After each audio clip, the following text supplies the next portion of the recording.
Mark, end of 2 games in 2 days, a 2-2 draw tonight against Swindon Supermarine. Yeah. What do you take out of that one?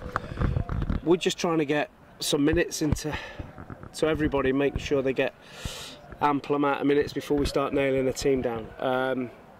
Some young boys in there tonight, three academy boys, done really well, and some much needed minutes for the other boys that didn't play as much last night. So, you know, we're not reading too much into results, but we had loads of the ball again tonight. Probably didn't produce enough chances for our possession. But no, listen, it's pre-season and we've just got we're still working on the fitness. But now, 2 weeks to go on Saturday, we start nailing things down and making sure that the players are really sharp. Do you have an idea at this stage in your head what that team might be for the first game of the season, or is it still working out? I think that I think I'm probably, I would say 8 or 9 of the players that I've got in my head that will start at Grimsby. Obviously there's a possibility that we will bring one more player in, which we spoke about. I've probably got 8 or 9 in my head that I think will start. So these games now, a game like tonight, is important for players to try and push their way back into those thoughts?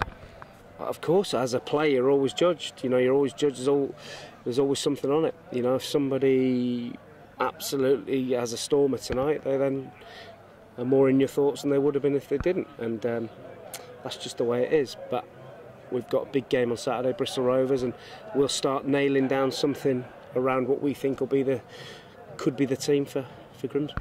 On the academy lads, is it important to show them that there is that progression there, and some of them really played well tonight? Dan Ogilvie getting a goal as well.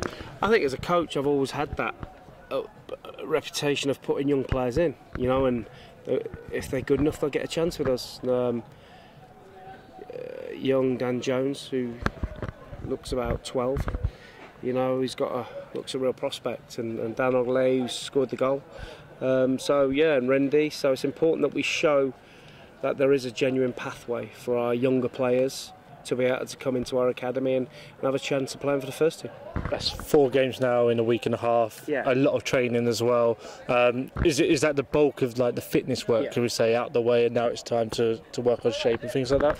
Yeah, I've just had a chat with the players, and you know they're going to have a day off tomorrow, so try and freshen them up. And I've just said to them, we've now got to sharpen up. You know, we've got to now start producing. We've now got to sharpen everything up. 2 weeks to go, well, on Saturday, and make sure you're in the team. Are you pleased with where we're at the moment, though? I'm pleased that we've got through without too many injuries. Obviously, Tav and Isaac have not trained for over a week, which is too much. They need to be back in as quickly as possible. But on the whole, we've got through without too many injuries, and fitness-wise, I'm pleased. Like I said, we've got to start nailing things down and sharpen things up now. Tav and Isaac, they are just knocks though, aren't they? Picked up during the training camp. Tav's had a bit of sciatica in his back, but he's going to train on Friday, and Isaac tweaked his medial knee ligament at Torquay, so he's a little bit further behind. Good to see Colo back on the pitch as well. Yeah, Colo's not been very well, but good to see him back tonight.